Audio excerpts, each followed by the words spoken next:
You ever wonder why the rich just seem to get richer while so many other people are working harder than ever just to keep up? It's a massive question, right? And the answer, well, it's probably not what you think. It's not just about luck, and it's not just about working hard.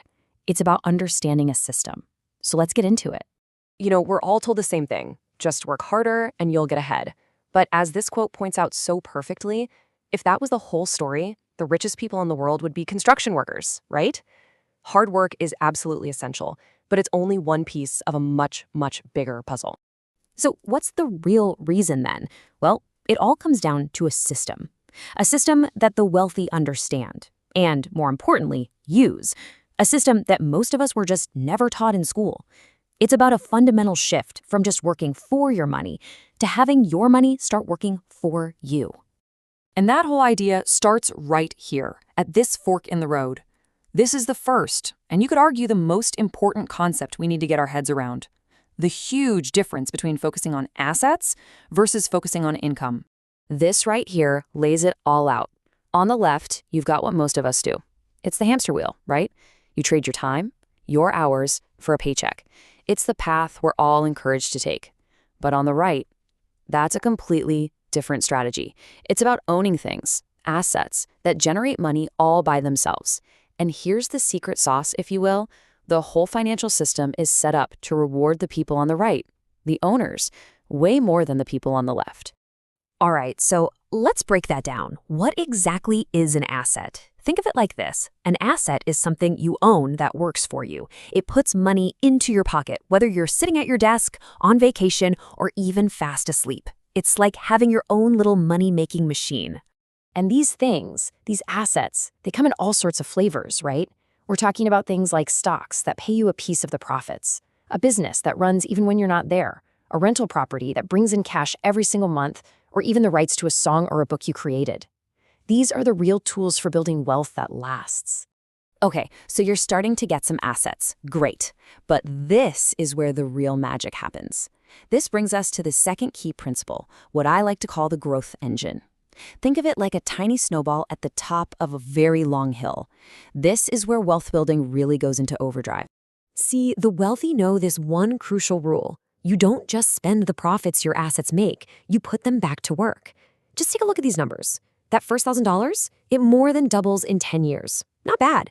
But look at what happens next. The growth actually starts to speed up. It accelerates.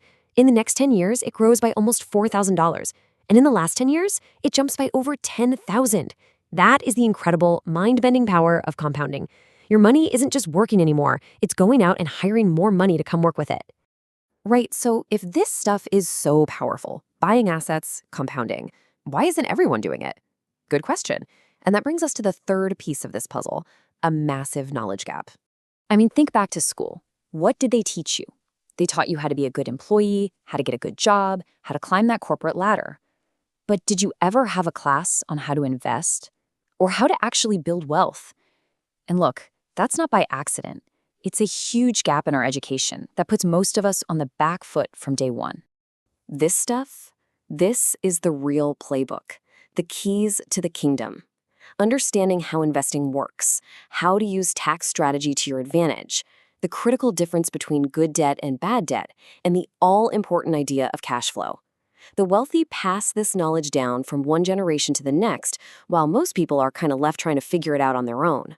And a huge part of that secret playbook is just, well, understanding the rules of the game.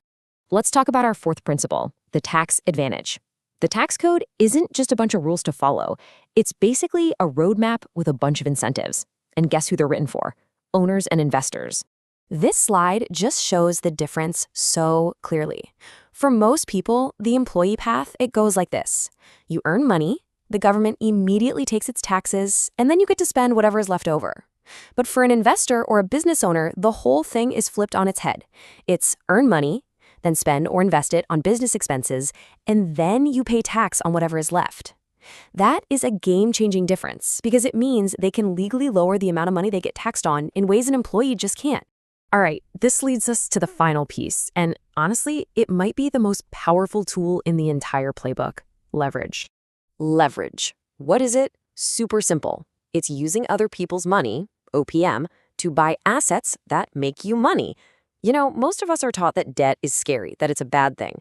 But the wealthy see it differently. They know there's a world of difference between bad debt, like putting a new TV on a credit card, and good debt, which is when you borrow money to buy an asset that's going to make you even more money.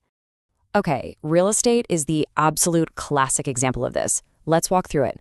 First, you get a loan from a bank to buy a property. Step 2, you find a tenant to live there who pays you rent. Step 3, that rent money you collect pays for your bank loan. And step 4, you own the asset and build wealth. Think about that for a second. Someone else is paying off your loan for you, while you get to own the asset and benefit as its value grows. I mean, how powerful is that? So when you put it all together, focusing on assets instead of just income, the power of that compounding snowball, having the right financial knowledge, using the tax rules to your advantage, and leveraging other people's money, it all boils down to this one simple, powerful idea. The real financial gap in the world isn't about how much you earn, it's about how much you own. Seriously, the whole game just completely changes the moment you shift your thinking from how can I earn more money to how can I own more things that make money. Because it's those assets, the things you own, that are out there working for you 24/7. And that's what creates the cash flow that leads to real financial freedom.